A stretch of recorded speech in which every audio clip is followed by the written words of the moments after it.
Lumantad ngayong araw na ito ang 18 dating sundalon mula sa Philippine Marines na naging security personnel ni dating Congressman Zaldico at sa kanilang trabaho sa dating mambabatas kanilang tinukoy na sila ay naghatid ng pera sa ilang individual kasama na umano si Pangulong Marcos Jr. at si dating House Speaker Martin Romualdez. Nakapaloob din po sa affidavit mga dating sundalo yung kanila pong personal nilang karanasan ng pagde-deliver ng umano'y mali-malitang pera na aabot po sa 805 billion pesos. Kasama po yung naihatid sa bahay ng Pangulo sa Ilocos Norte, sa Aguado Street sa Malacanang at sa bahay po nito sa Forbes Park.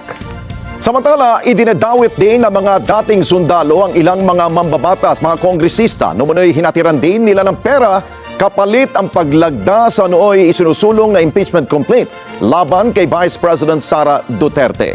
Ang buong detalye sa report ni Eden Santos. Wala po tayong ibang maaasahan ngayon na maglalabas ng katotohanan kundi tayong mga mamamayan din. Hindi natin maaasahan ang nasa gobyerno ngayon na ilabas ang buong katotohanan na walang pinagtatakpan.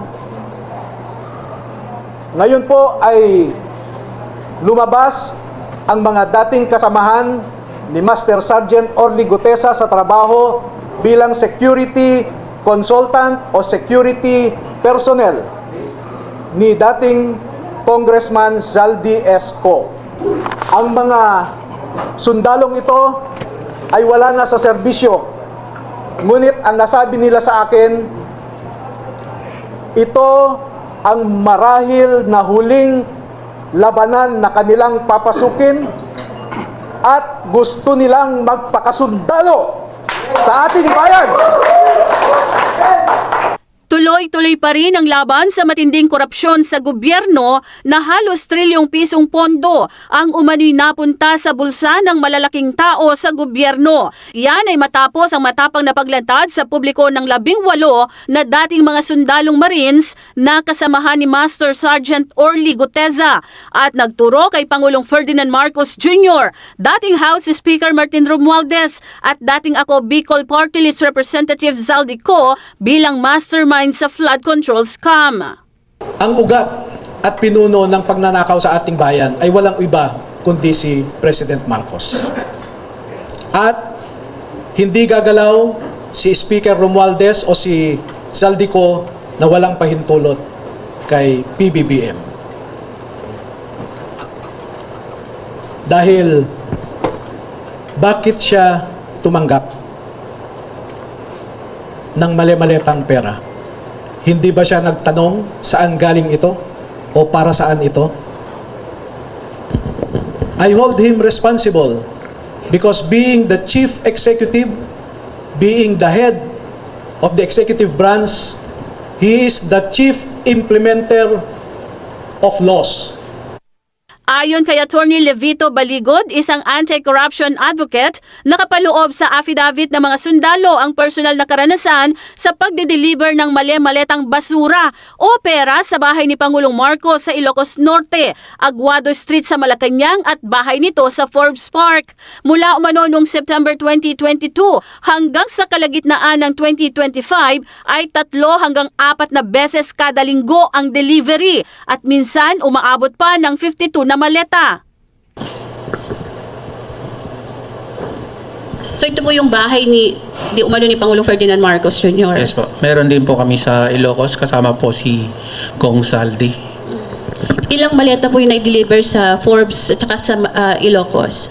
Yung sa Ilocos po ay sa 5 maleta po. Okay, sa bahay mismo. At sa Paway, sa bahay ni BBM. Ha? Oo. At saka may mga katibayan naman, no? Ibinunyag din sa presscon na umaabot sa 805 billion pesos ang deliveries ng mali-malitang basura o pera mula sa umano'y ninakaw mula sa pera ng bayan.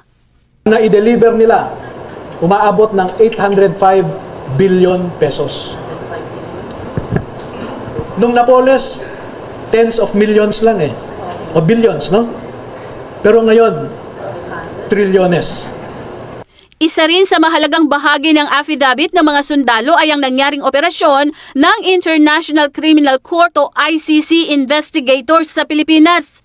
Anya, bago mag-December 2023, inutusan sila na magpapalit ng pera na nagkakahalaga ng 2 milyong dolyar.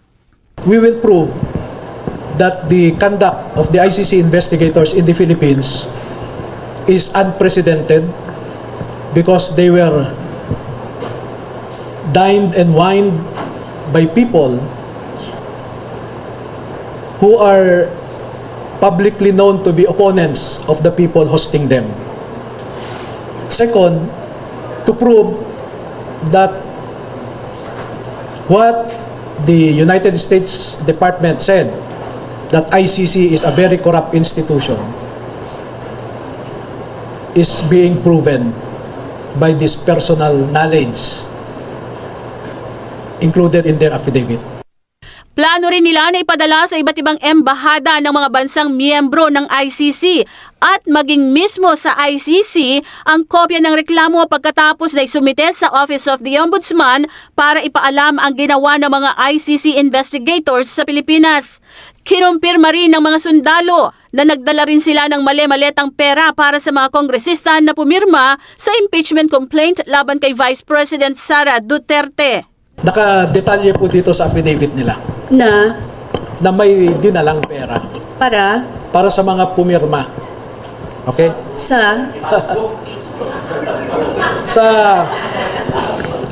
Townhouse Units 8 and 9, Polo Club, Manila Polo Club Townhouse, Units 8 and 9, Forbes Park.